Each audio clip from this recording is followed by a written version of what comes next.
S&box is a spiritual successor to Garry's Mod, and I mean that literally. This isn't one of those games that's trying to rip off the success of a previous game and put a 2 for marketing purposes. S&box is instead a game that's trying to improve on why people love gmod without taking the community of that game and telling them they have to switch to S&box, which is why I can say with a high level of confidence that S&box is going to be an incredible game by passionate devs that know what they're doing. That's why I'm excited for this game. Right now, the only way to get a preview of S&box is through another person that already has a key, but you guys already know I'm a natural with that kind of stuff. Guess what is his name and you will win a key. Thomas, Tim, Cornelius, Bob. It's Shrimp.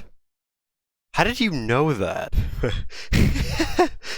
You'll notice right as you start S&box, everything is much more clear and obvious. It makes sense since the devs have made it pretty clear that they're trying to make S&box more accessible and overall easier for new players, which is great. My main problem with gmod is just how confusing it is. You boot up the game and no tutorial, no nothing, just bop, here you go. Then you have to have other Valve game assets which you can just download online for free, but a new player isn't going to immediately know that, and let's say you've all that downloaded. Well, you're gonna want to play with other people, I'm guessing, and holy shit, that's a big list. You'll see Dark RP first, which is a role-playing server that's so convoluted that there is an entire 17-minute video for just the basics. S&box seems to be taking a much easier to grasp approach. You don't need to do research to play a mode or buy add-ons for the game so it doesn't freak out. Instead of a bunch of white lines for modes, you have these distinct, easy to understand previews. The stuff that I played was your classic S&box, TF2 and Source 2 engine, Trouble in Terrorist Town, a full-on Half-Life port for Source 2. S&box is exactly what you'd expect and was one of the best modes since you could just fling shit into the stratosphere. TF2 was extremely loud. Can't change the volume.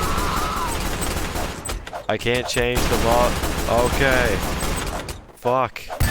It had a lot of audio bugs, but I was able to fulfill my dream of using the Kazatsky kick without paying for it, so I'm pretty neutral about this one. Trouble in Terrorist Town is definitely more polished than the rest of the modes, and the Half-Life port, while being pretty cool, is insanely buggy, which ruins the experience. And so far, that's my main problem with the majority of the modes, is that they're just super glitchy and buggy and unfinished. I'm stuck. But that makes sense, again, because it's a dev preview. Which is why it's really impressive just how many people are making shit for a game that doesn't really have anything to stand on yet. Sand Tycoon is a giant empty nothing burger right now, sure, but the potential to make something fun is there, especially with more people, and this is my point. S&box has so much potential. Couple that with how open and honest the devs at Facepunch have been with everything about the game, even shitting on their own sausage dick looking guy things, acknowledging that some people won't like them, and also reassuring them by saying that there are going to be other character models at launch. I should probably mention the fact that there are other games in the game too, I guess. The most notable one for me is Half-Life, since it upgrades the graphics from the original while still having the charm of that 1990s-ish game and not being a complete remake like Black Mesa.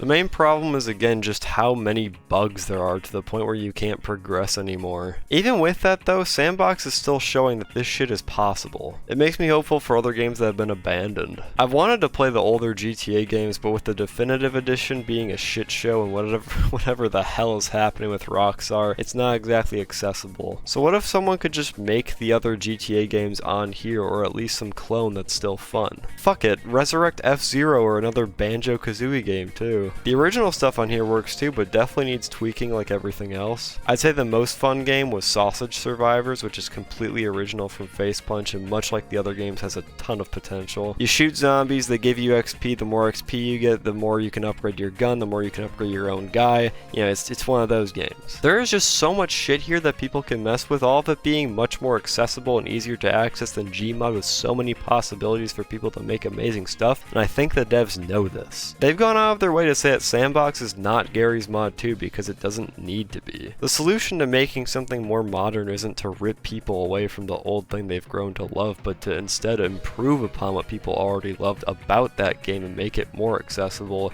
for both old and new players, and that's exactly what S&box is. All those devs out there doing that shit that I don't understand at all, I hope you make some really cool stuff, since I'd love to come back and play S&box, and I'll just be in this chair until it releases. Yeah, I'm fucking serious. I'm not leaving this chair, okay? I'm gonna glue it to my ass until the game releases.